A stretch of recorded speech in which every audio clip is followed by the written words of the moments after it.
Hello, everybody. Welcome to another talk. For today's talk is going to be a little bit seasonal, I would say. Yeah. Okay, so it's mainly about, so this is maybe better. So it's mainly about really to understand the psychology impact on, or I should say, of Santa Claus as a character on children. So this is going to be the talk for today. We're going to be discussing a few things, some of which is going to be about how much effort and energy is being spent about this character Santa Claus, and how many of us really spent time, who's really engaged in really putting out this idea of having Santa Claus around, parents, communities, governments, just to understand that, even economy is really powerful. We're going to be talking about some of the psychologists' point of views that say having Santa Claus is a good thing, and some psychologists, they say it's bad and it's not something that we need to entertain anymore. And also there is this fanatic view about Santa Claus and having Santa Claus. So we're going to discuss that as well. Mainly the discussion about Santa Claus is going to be from a psychological point of view. I'm not here to tell you what to believe and what not to believe, but I'm here to tell you what's the impact on your children, or maybe as you growing up believing in Santa Claus as a character. And then also towards the end, I'm going to be talking about how it's going to, as I mentioned earlier, the impact on the children, and the final conclusion. What would be the best thing to do in this kind of scenario? So stick around, and we'll be with you and start this. What would you like to learn today? Cultural differences. The cultural differences of believing in Santa Claus? Sure. What else do you guys have in mind? I'm sorry, one more time? True psychological impact that Santa Claus brings to children. Yeah. Any other thoughts? Any questions? No? Whether to lie or to actually tell the truth about the myth. Okay, so how do we manage the myth of Santa Claus? Do we go along with it? Do we adjust it? Do we fix it? Yeah, we'll talk about that as well. Sure. Okay, so let's start. Let's start with the really how much is being spent. I mean, have you guys noticed that the idea of Santa Claus? You see it in malls. You see it, I mean, currently here, you see it a lot in malls. You see Santa Claus sitting in a little house and something like, and kids come in and either sit on their laps, and maybe no longer they sit on their laps now, and for other reasons. And then you'll find parents around Santa Claus, and actually, based on a study in the U.S., parents, they, on average, 80 to 90% of the parents, they introduce the children to at least 2 Santa Claus every year. So that's 80 to 90% of Americans, they do that. In addition to that, you'll find in the US, the post office, during this period of time, they have, you can pay, and you can pay extra. You can get a lot of things in the US just by paying. So you can pay the post office, and they will have you can give them the postcards, and they will have a sticker, or not a sticker, like they have it like a red marking, like ink stamp. It would say that it's coming from the North Pole. So you can send it to your child, addressed to your child, and it's signed by Santa Claus. And look, even the post office, it says that it's coming from the North Pole. I remember in the news, the 8 o'clock news, sightings of Santa Claus over Europe, sighting of Santa Claus over Canada, coming to your town. I mean, just ongoing, and it's nonstop. So many people, they just invest in this character to make it such a real thing. And that's not the, that's not just government and whatchamacallit, the news, but actually parents, they spend so much effort And they plan so much time in planning this whole thing about the cookies and the milk and the chimney. Even if your house doesn't have a chimney, if you live in an apartment, Santa Claus is so powerful. He's capable, and he's able to go through any house to bring, the toys, and he'll just have the milk and cookies, and then he'll just get on his sleigh. I mean, it's really, and to go with the reindeers to the next house and so forth. And it just has this, I mean, these things, the child really has no chance to not believe. I mean, it's irrational for the child not to believe. The child has no way, especially in the US, right? They have no room to believe otherwise. The whole world in front of them. And we will talk a little bit about, from a psychological point of view, the child developmental stages. We'll talk a little bit about that and what has been done on that. And how does that impact the child believing in this world up until the age of, 10, 20, some people until the age of 20, they still believe that there's Santa Claus. But they're denying the fact. They just don't want to believe the truth. But at an early stage, I mean, there's a study in the U.S. that was done by University of Chicago, if I remember correctly, that found 85% of 5-year-olds believe that there is a Santa Claus, that Santa Claus is real. And do you blame them? I don't blame them. All these things that are happening around them, they go to the mall, they find Santa Claus. The next door neighbor, there's a Santa Claus. They go to church, they find a Santa Claus. They look at it in the news. They look at it. I mean, there's a Santa Claus everywhere. You go to even to Kmart or Walmart, you see Santa Claus at the front. And it just, for the child, is like the Santa Claus is real. So they grow up. For the first 5 years of their age, at least, based on this study, if we were to take it, believing that there is a Santa Claus. Now, in regards to the child's perspective in how they grow and believing, for the first 5 years, what are the children's stages in the first 5 years? The first one is really to develop the autonomy in terms of abilities to do the right thing. And so that's up until 3 years old, or feeling ashamed of their wrongdoing. So they always don't want to be ashamed because they want to please Santa Claus, because Santa Claus is going to give them gifts. So that impact on their reward system is kind of monitoring them if they're going to be rewarded or not. And if they figured out that Santa Claus did not come in, if you have a really smart child, and children are very smart, they can crack this whole plan that mommy and daddy had to prove that there's Santa Claus and came in last night. If they proved it, then they would think too many things. One of it is that this is false. The whole world is false. My whole reality is not real. Or that I'm such a bad person. I'm such a bad kid. And that's why Santa Claus did not come in. So for that reason, the child's going to grow up feeling that no matter what they did, it's still not adequate. It's not good enough to be acknowledged by Santa Claus. So the acknowledgement is not received by Santa Claus. So that's one way to do it. So the child grows to feel guilty, so that it impacts the child's psychological stability. So in order for us to also understand this in a bit more, I would like to discuss a little bit on some of the research was done by Boyle. Boyle is from England, University of Exeter. McKay from Australia, University of New England. Get it? It's a joke. No, it's a real. So it's McKay. These are psychologists who did study this topic and presented papers and articles and newspapers and so forth. And they really say that consensus between them and others. I will be adding links to the bottom of this video. You guys check it out. In references to, maybe not necessarily as much links, but maybe references to this discussion.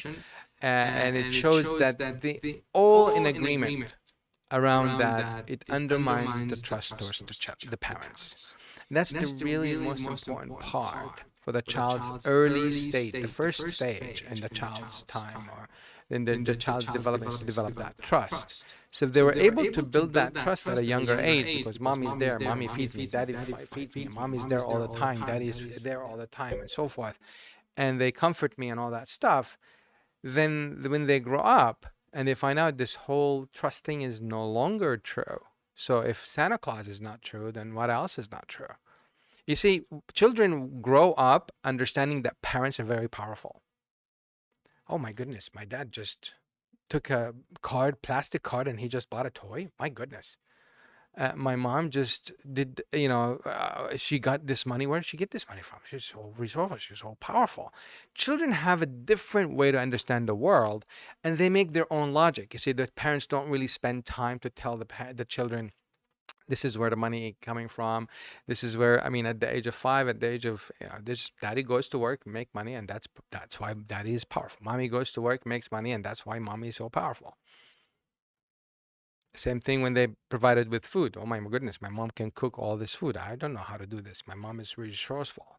But when they believe that these all resourceful people, that they're surrounding them, and Santa Claus is even more resourceful. He can go anywhere in the world with all these powers that he has and bring me the gifts that I've been dreaming about, that I've been talking to mommy and daddy about for the last 6 months. And he knew I love this toy, and he had that ability, and he watches me everywhere I go to know if I'm good or not good. And so there's a lot of things that impacting the child's psychology. So their world, as they grow up believing in Santa Claus, knowing if you're naughty or not, what is the song goes like? He knows if you're naughty, what? I don't know. Yeah. Yeah, but what's the part that it says naughty? If you're naughty or nice. Naughty or nice, yeah, that's so the child will always think about himself. So they have this thought that there's somebody's watching me, and therefore that belief, that it crushes, and it just crumbles when they find out that there is really nobody watching you. And it was, yeah, question? Yeah. When you say it affects the trust of the child, does this mean that psychologically the impact is that when they grow up, they also become like untruthful, or like they become distrustful, or they learn to lie? Very, very good question. And it's really, actually, it's what it does. It does a few things. It normalizes lying to them. So lying is going to be justified. So they say my will is good, my parents' will was good, so therefore they lied and I can lie. So they justify their lying, and they say if my lies are going to give me something positive, then therefore I can lie. So that's one thing. Yes. What is the purpose of parents telling their kids there's Santa Claus and we should be good and we shouldn't be bad? Like, what's the purpose? What are your thoughts on that? I think the whole premise behind Santa Claus and the main why it's so popular in parenting nowadays when it comes to children is to teach children to be nice. It's all on the emphasis of naughty and nice. So yes, but when they find out though, all that upbringing, all that whole premise of naughty and nice completely breaks down and inspires traits like deceitfulness in the child, and sometimes can be very, it can be negative. Yeah. So what I'm hearing, just to make sure that your audio is coming into the recording, is that the question is that why would people do that? And what I'm hearing from you is that they would do it because they would help them to. Can you summarize it? Like, what's the summary? To help them to upbring the children. Yeah. So there's truthful in that. And going back to your question earlier, which was what happens, what's the impact, right? So I'll go further on that, and I'll come back to this one. So in addition to normalizing lying, it also actually tells the child that there is this character that can do everything and is very powerful, and it comes only once a year, and it watches you throughout the year. So it can help parents, like I heard from you also that you mentioned earlier, that it helps the parents to helicopter parenting without really doing helicopter parenting. And it allows the parents to have that control over the behavior, But in terms of why do we do it, because this is kind of becoming a culture. I mean, there's strong opinions in the Christian faith. Like, Christmas is not a it's not a Christian holiday. It's not something that, I mean, you can Google Christian being pagan. I mean, you can Google that. You can YouTube it. You'll see a lot of Christian um, priests are saying that this is not a Christian holiday, but it became Christian, and the Christian has adopted it because it's around the birth of Jesus. And if you look around, it's actually not the birth of Jesus. There's really no evidence. I mean, this is a lot of discussion from a religious point of view on why they do it. But we don't want to talk more about that as much as we want to focus on the psychological impact of having a character. It doesn't have to be Santa Claus, really, because the cultures can be coming up with their own character. How does that impact? So it's not really about Santa Claus in a sense, but it's having that fictitious character that the child believes in, and they strongly believe that this character is going to reward them, and then find out that there is no such thing. Yeah. Put themselves in where the kids can trust their parents, Yeah. and then the parents would reward them instead of So why the parents not doing that instead of Santa? exactly. Yeah. Well, again, you have multiple factors. The parents also don't have a chance to get out of it because the child is watching the same news. The child is seeing their kids. The child is just the same reason why the children today are playing video games and what do you call these video game that is called what? That transforms the well, there is the Minecraft. I mean, a lot of kids. Why is your child playing Minecraft or I'm sorry? Or Fortnite, or because their kids at school do that. I mean, if your child doesn't know about Christmas or doesn't know about Santa Claus, when they go to school, they find out the teacher is wearing Santa Claus with a red hat. Like, what's up with that? And it's like, oh, that's pretty cool. So it comes once a year, and your parents would tell you, and the parents would say, no, no, it's not really. It's fictitious. It's fake. It's like, what do you mean? Everybody believes in it. You guys are wrong. So there's going to be a problem in the family. So even the parents don't have a chance when they go to malls. The child needs to go ask Santa for a toy. He needs to line up and needs to tell Santa I want a toy, and the parents need not to disappoint that child. Well, I mean, I call them well-intended ignorant parents. They have will intention to bring a really happy child, but they don't understand what happiness is sometimes and what is best for the child's happiness as they grow.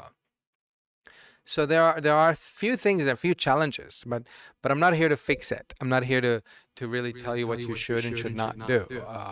And the idea is really to bring awareness on the topic and the impact of having a fictitious character that is supposed to be knowing everything and very powerful and very resourceful. At the end of the day, you'll be rewarded if you're a good person.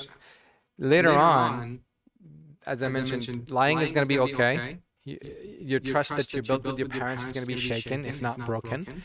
You're going to have trust in building relationships in the future, like what you said earlier about they would about the relationship and the trust. Yeah, they would have problems in trusting people. So they would either be overly controlling or questioning and spectating about or skeptical about anything that they hear, and they don't trust you, and they don't say, they have that trust issue inside them.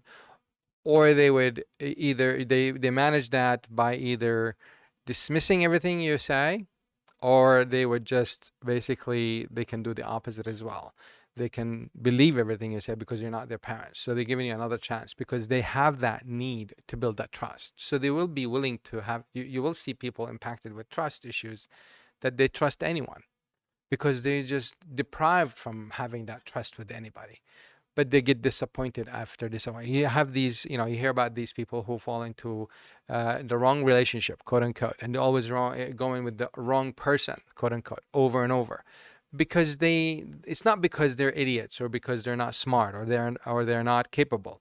It's just mainly because they want to have that secure connection with that loved person, and they just don't know how to differentiate, how to trust people, because the closest and the most trusted people, which are the parents, the community, I wouldn't say the government. I'm sorry, nobody trusts the government, but again, I'm from the U.S. I can say that, I guess.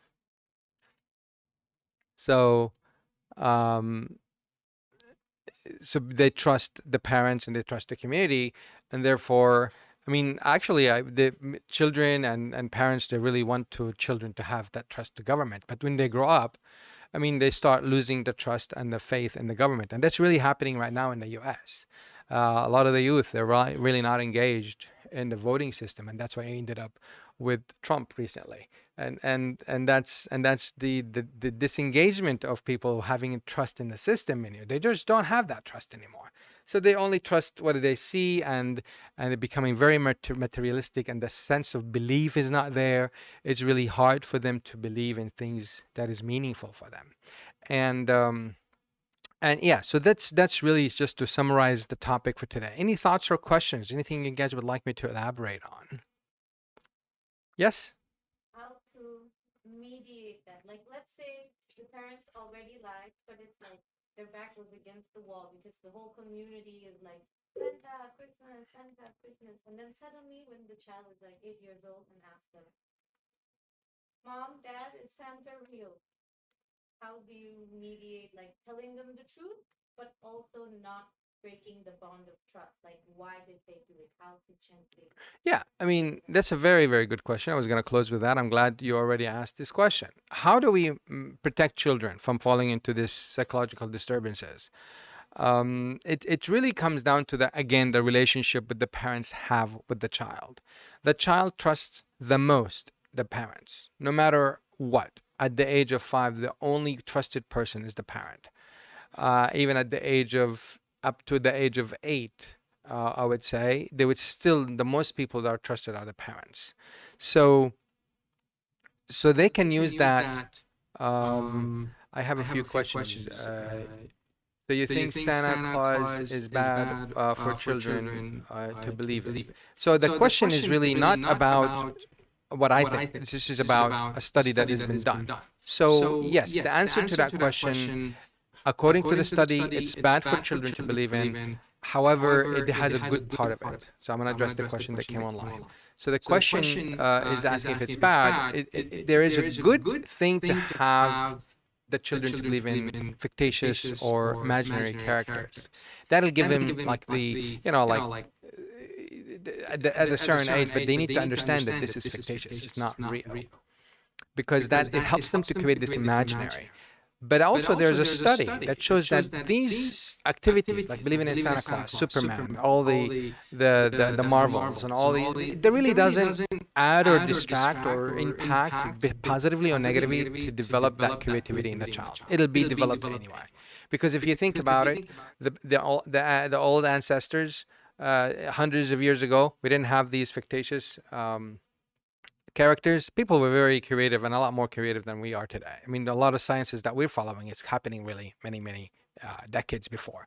So the answer to that question, I would say, it is bad for them to believe in it. They can, I mean, the line is like the worst you can do is just you can say that this is a fictitious character. We don't believe in this stuff, but it happens. People do it as a playful thing, but it's not real, and that's really important. And so playing games, I'm not sure I understand that question.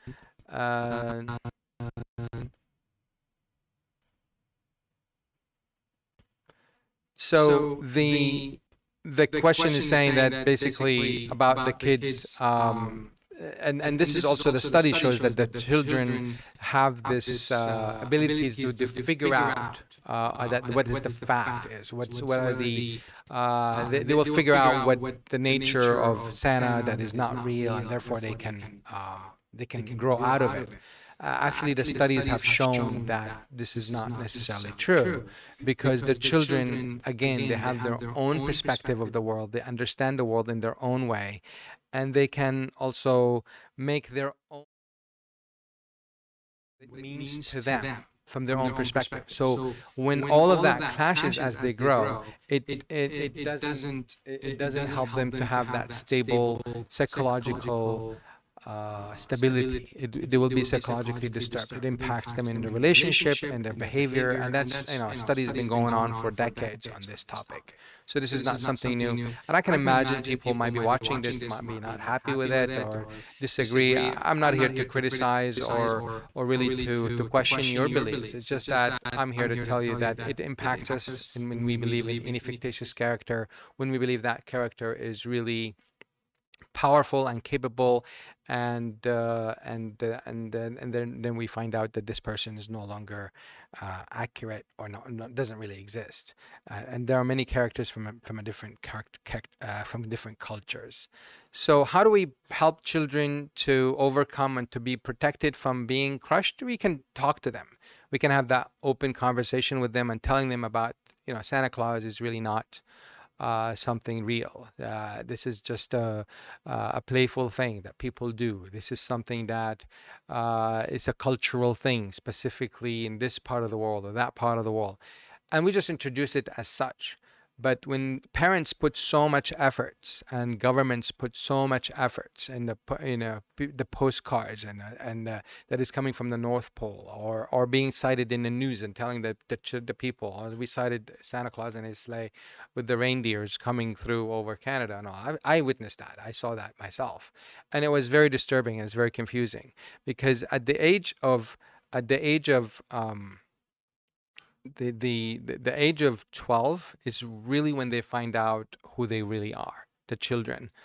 And if they grow up with a certain belief, it can be confusing for them to develop a strong childhood personality, a childhood, going through the childhood development stages peacefully and with strength and personality and perception. It does impact them later on in the, I don't know, like fifth or sixth stage in their lives, when they start to have an identity, when they have to, so they don't know, am I the one who believes in Santa Claus? Am I the one who doesn't believe in Santa Claus? Or I used to believe, so they have to have the shame about themselves that they were tricked and all that. So it really, really impacts that child's perception of themselves, of the world around them, and as well as the society and the religious beliefs as well. So many people, even if they believed in fictitious characters in Islam or in Judaism or in Buddhist or any religion, it doesn't really matter. They would start to question their beliefs and their whole believing system. And this is why we need to be mindful of the impact of this fun time. I'm not here to tell you what fun you need to have, but we need to understand the impact. So parents need to educate themselves to understand how to have this topic about a fictitious or imaginary powerful character. How do we bring it to the children? How do we have fun with it? How do we have fun with the family as well with that character, regardless of it being fictitious or not? It's just that how do we bring it about is we open communication with the child, have the child ask the questions, make it safe for the child to accept or reject what is being seen, and just have this dialogue always open with the child to allow them to express themselves. And the parents will have to be, it's a duty of the parents to be the rock for that child, to help them stay focused on the safest connection is between them and the parents. And that's really what can help them go through that phase. Any thoughts or questions?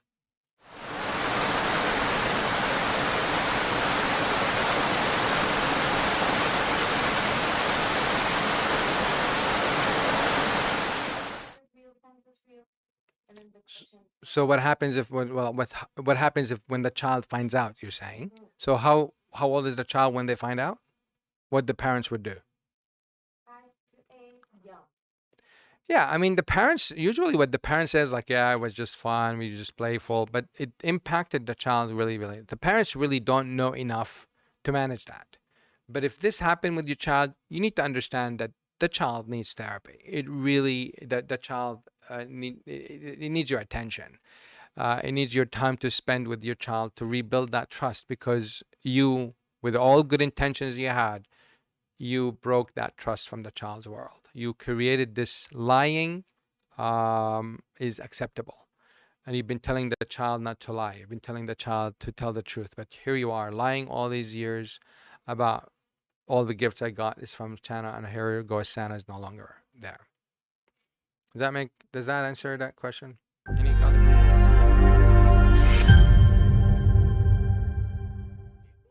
Would it be best for parents just to quickly dismiss Santa from the child, just tell them that? Yeah, I mean, the question, I guess, is despite the pressure from culture, from religion, yeah, it's really important for the parents to be educated, because the world, from a child's perspective, the world exists to the child from the child's perspective, which is really the parents. That's how big the world for that child.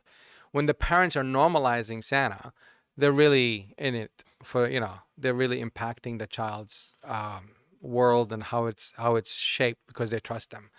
I mean, the children, we all grow believing our parents are the most trustworthy, and therefore, if that's the case, then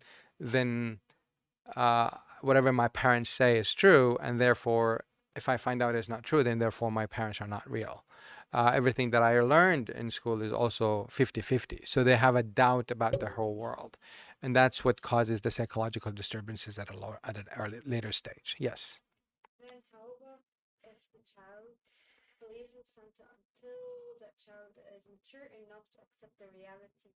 Will that also still affect them psychologically, or is it like less likely to affect them? One more time. Sorry, if it's... Let's say the child grows up to, let's say, 12, 13.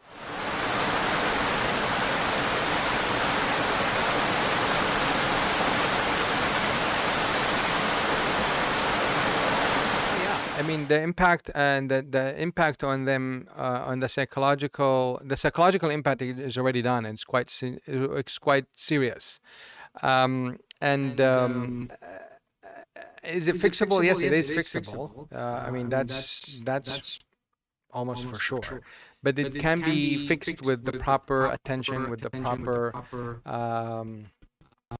proper guidance. So the parents need to be guided. The parents need to be educated on how to address it with the child at that age. A lot of parents, and if not all, they would. I mean, a lot of parents, they would feel guilty for telling their children about it. But funny enough, children, they would say, "Oh, it didn't impact me." They're not aware, because it's really becoming in their conscious. When was the last time, do you remember, if building trust to your parents? We don't remember, but it's there. If it's scratched, it's also there. We don't know. But from a psychological point of view, it impacts the trust. It impacts our behavior. Believing in such a fictitious thing and putting so much effort in bringing it as a real thing, like the dragon in the Chinese culture, they believe in it, but there's not a lot of efforts, you would say, that they put as much as the Western world put about Santa. So the dragon belief is there, it's part of the belief, and they have these dances and all that. But the child sees it. I mean, it's not real. But there are certain beliefs that they can believe in it as a fictitious character. But the question is, and the issue here is, how much effort and energy and money is being spent around Santa. It's just unbelievable. I mean, what really inspired me to talk about this topic is that I've seen so many friends that they're telling me about how crushing it was when they found out about Santa's not real. It's really devastating for the child, but the parents really don't see much of it. And many children, many friends, when they were children, they told me they hated their parents about lying to them. But when they told me they were adults, they were not crying, they were not emotional, but they were able to say, yeah, but I'm over it now. But actually, they don't know. And if I were to analyze them from a psychological point of view, I would highlight a few behaviors that I would probably relate it to mistrust. So in order for us to protect our children, we need to build that dialogue with the children. We need to have them talk about it. How did it impact them? And for the parents to take accountability for what they did. It's really important to acknowledge what they did is wrong, and it's important for them to teach the children, this is not something that we normalize. We don't want you to lie. Lying is not good, and so forth, regardless, even if it's for a good purpose. And and again, if it's for fun, then let's not put so much effort to have this myth to be such a real thing. We don't need to make it such effortful and to justify the promotion of the myth. Also, the parents need to adjust and be mindful of the benefits and the harm of introducing the myth of any fictitious character, and to what extent they need to support that.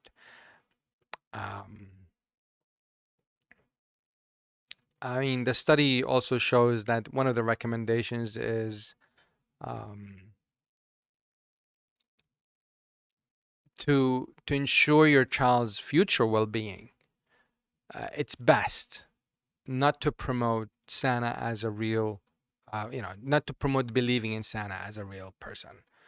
I mean, that's just the conclusion of the research. I will include all that stuff in there for your reference, and I'm more than happy to take your questions or thoughts, more than happy to address it and explore it more, and it'll be good feedback for myself. Until the next talk, I would like to have to wish you all the best of wishes and happy relationships with yourselves and your family, and stay happy.